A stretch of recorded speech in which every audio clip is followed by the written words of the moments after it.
Welcome to this orientation presentation about the Leadership Circle. This presentation will give you an overview of the context, the leadership context as it sits today in the 21st century. We will look at the stages of human development upon which the Leadership Circle is based. And finally, we'll take a look at the report itself and how to interpret it. This presentation is designed to accompany the PowerPoint deck that you will receive that we recommend you review prior to having your debrief with your coach.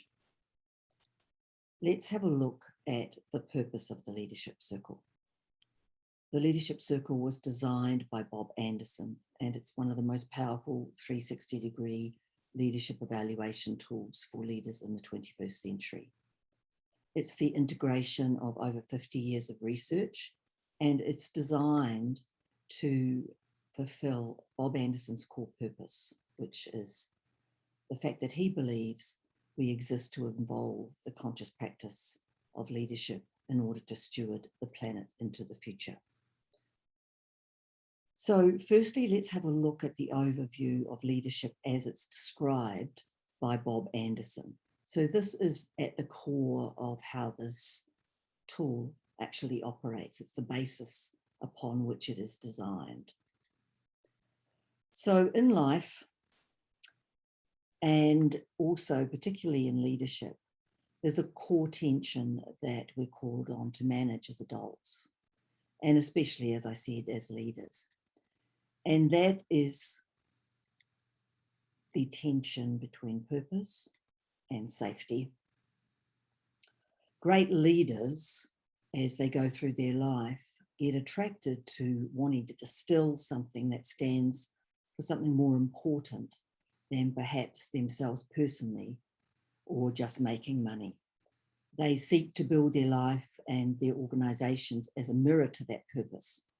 So they create a vision for themselves and they look to make a contribution that is lasting, to leave a legacy, we might say. However, there's a challenge when we orient our life towards a purpose.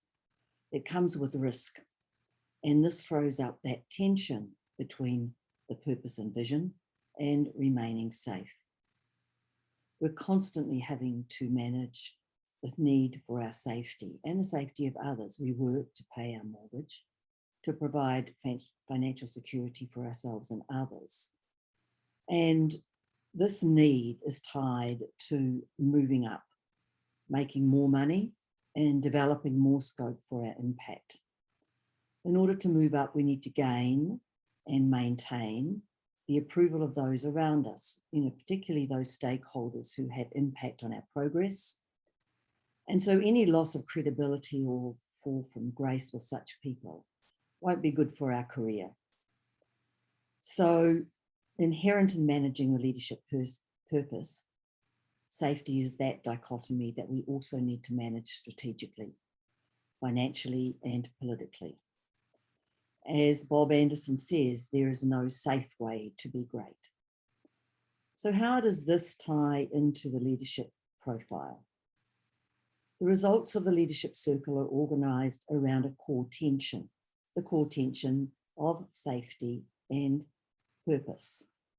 And how much you orient around this core focus of purpose and vision versus safety is shown in the top half of the circle.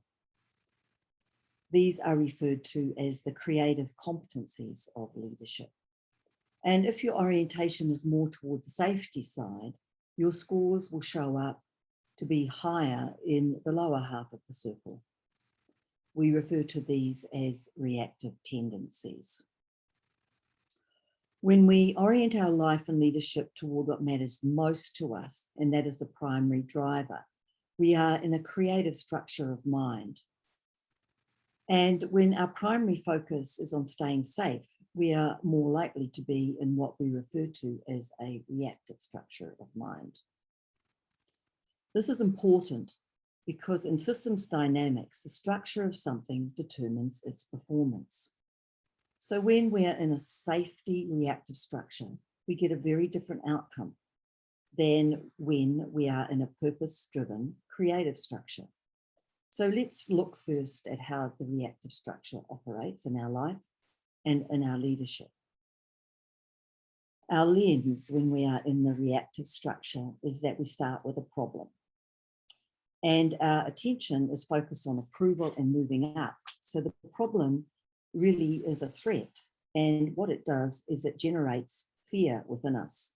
The fear comes up and our results, as we are working on them, deteriorate. Fear swings into gear, we work harder, we react, and we find solutions. Therefore, we solve the problem. Now, when the problem goes away, so does the fear. So the tendency to react goes down, and again, the results fall. And what happens is every time we go around the loop like this, the results oscillate. And because the reaction is designed to take away the fear, to reduce the internal conflict, it's not designed to create what we want. It's all about feeling safer. And over time, what happens is we swing around a central point from performance to underperformance and back, as is shown in this graph. It's an oscillating loop, a bit like having a thermostat in a room. It's all designed to get back to normal when facing a threat. And it's a moving away energy. Now, the creative structure is very different. So let's have a look at that one. It creates a very different pattern of performance. It doesn't start in a place that is about risk or threat, but it's about what we're trying to build. And it is based upon our vision and our purpose. And the purpose is our leadership focus. And in that way, we manage the part of us that gets scared to the extent that we stay focused on the purpose and that vision. And that generates a natural motivating element of passion and commitment, excitement and ownership. And out of this, we take action to bring into being what we really care about. The future I want, or the future we want, and the organization we believe in and seek to craft comes out of that. Every time we go around the loop, we generate more passion and more actions that bring us closer to the vision and the purpose. It's a virtuous cycle that builds, and it's a moving toward energy. It's a natural tendency here for growth to occur.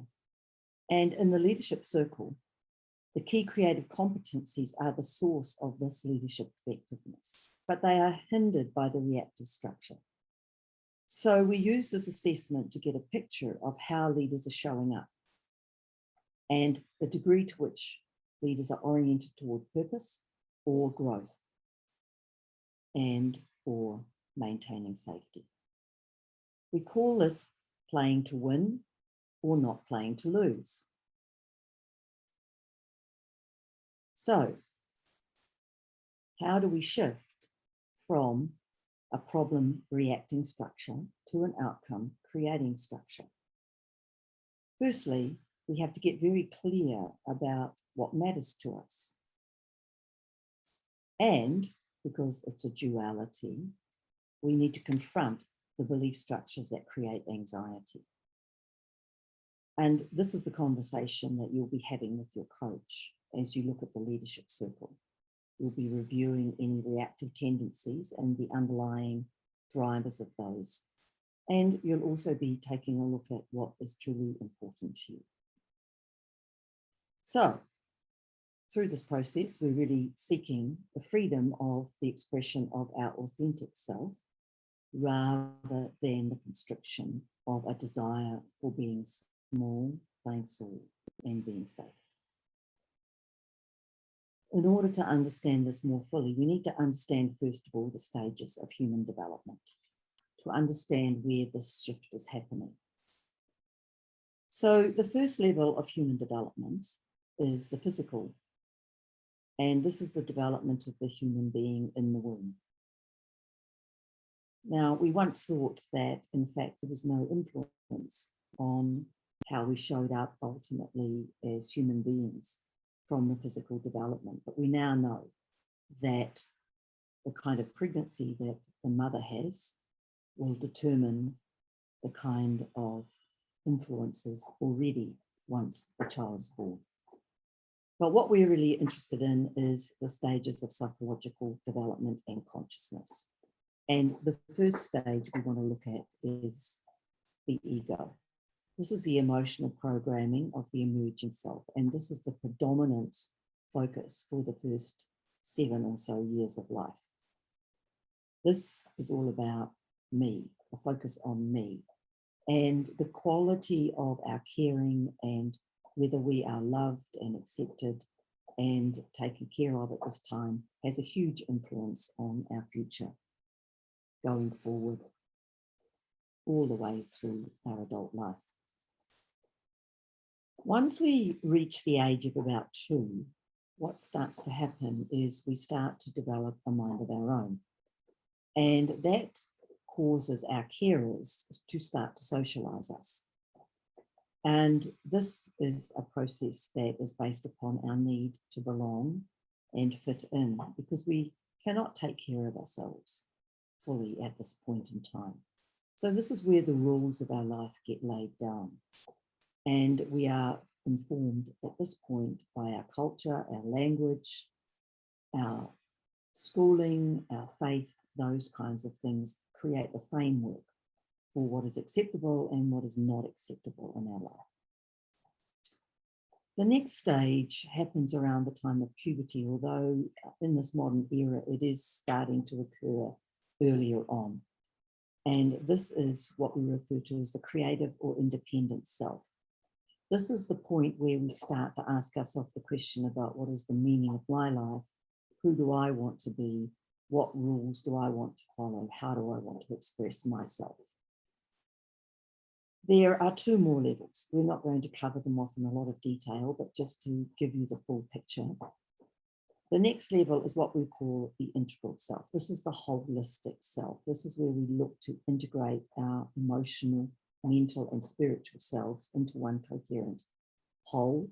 And then finally, there is what we refer to as the unitive self.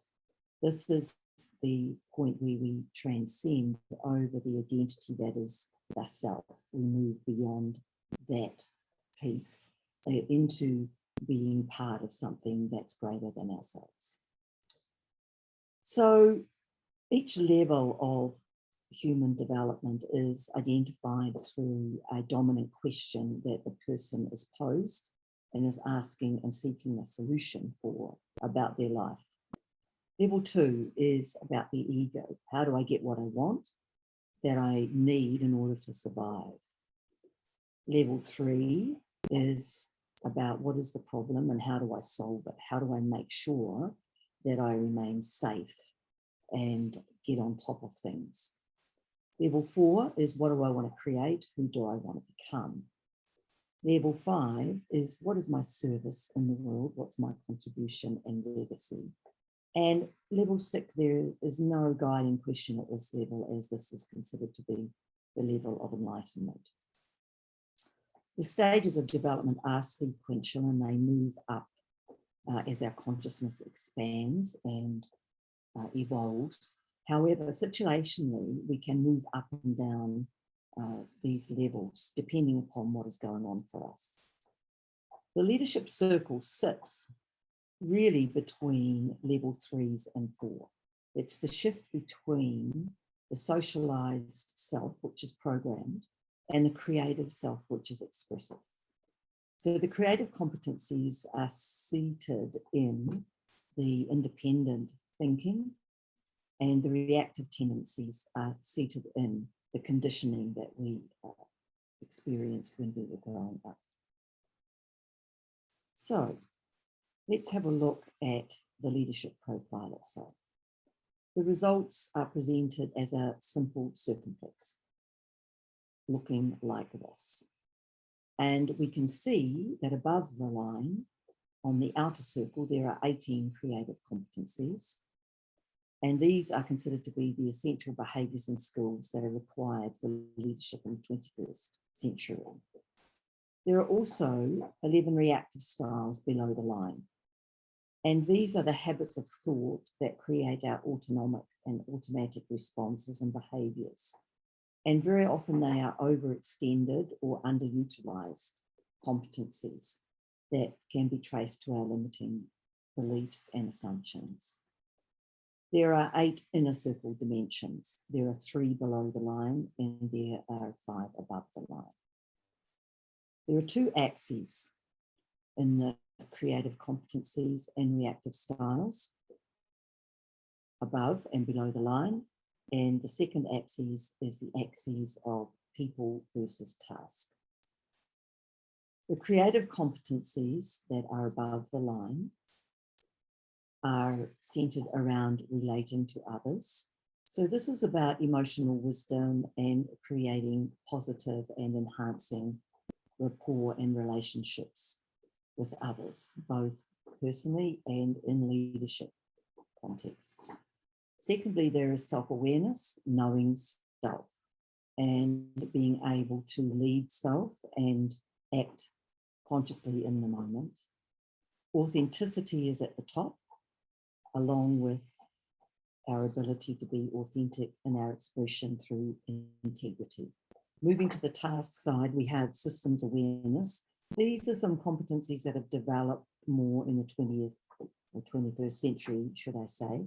And then finally, this is what leadership was 20 or 30 years ago. So things have expanded way beyond how it was when perhaps our parents were leaders or being leaders in the family.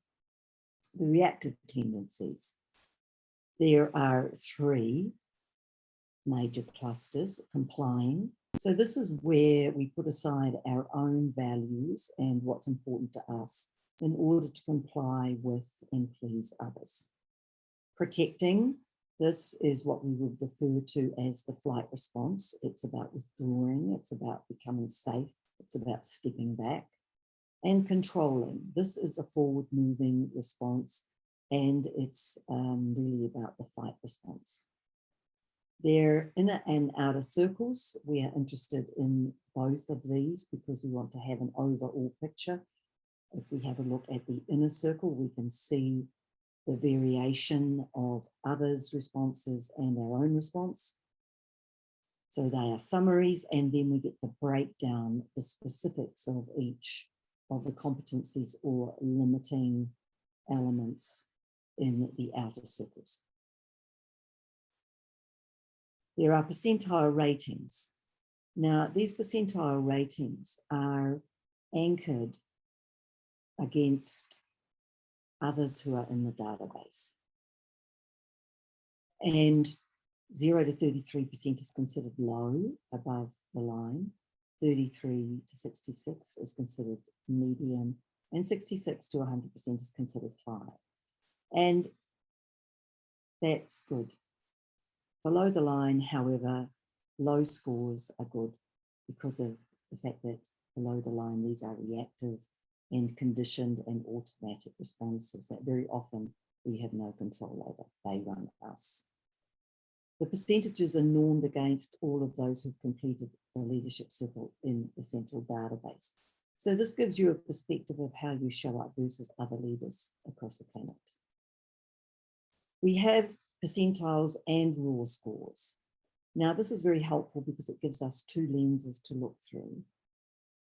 The first lens here is an example, which is an individual's average raw score on a particular component. Say it's 4.05. This gets placed onto the circumplex as a percentile against all the other scores from other rating groups, BOSS, peer, direct reports, others combined, for example. So there it is there. So this is compared to the database, and when compared to the database, this is a percentile score of 50%, which is in the medium range. It's at the average across the whole database, the 50th percentile. That means half the people in the database scored higher and half scored lower on this dimension than whoever this person is in this example. In the circumplex, therefore, the green shaded area of others will be drawn at the 50th point. So this is what it looks like. This is the example circumplex. Let's see how it's made up. The green shaded area are the averaged and normed evaluator scores. We are interested in any difference that is a 25% points or more percentile difference between your own and the rater scores. So the rater scores are the averages, and own is that line, that maroon line, or red line, as they've said here. The sidebars are summaries of those scores for, first of all, the balance of the reactive and creative. So the higher the score here, the more you are in the creative response versus the reactive. The balance between task and people, the higher the score, the greater the balance, the greater you're able to balance and be both. The next one is leadership potential utilization. How much of your leadership potential have you mastered? And finally, your overall effectiveness as a leader.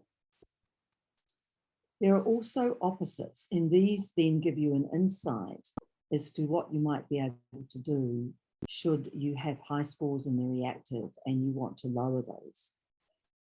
What we do is, if we have high scores in the controlling, we seek to develop our ability above the line to relate. If we have high scores in complying, we seek to develop our ability to achieve. And finally, if we have high scores below the line in protecting, we seek to increase our ability to understand ourselves through self-awareness, to be authentic, and to understand the system around us through systems awareness. So this is what your coach will be discussing with you when you look at the reactive tendencies below the line. Which ones do you want to focus on? And then which ones do you think might be useful to support you in shifting above the line? The percentile scores and raw data, this gives you an example that you can compare. So this is the two lenses you have. Here we have percentage norm scores for self and the total of the evaluators. We can see the boss has a higher norm score, your direct reports a lower norm score, and peers lower again, and others is higher than your own, and also the average of all the evaluators. When we look at the raw scores, however, this gives us the lens into directly how others see you within the context of your own organisation. And we can see here that, in fact, the boss still is higher, the direct reports are still lower, and the peers lower again. But having the raw scores and also the percentiles enables us to get a different perspective between how we are rated versus the database, and the raw scores is how you are seen as a leader by those who have evaluated you. So we're looking for consistency across the different demographics. So if we see that our boss sees us as higher than we rate ourselves, but our direct reports see us as lower than we rate ourselves, what's the implication of that? So before debriefing your results, just take a few moments to read through the presentation pack that you have and enjoy your debrief with your coach. Thank you for listening.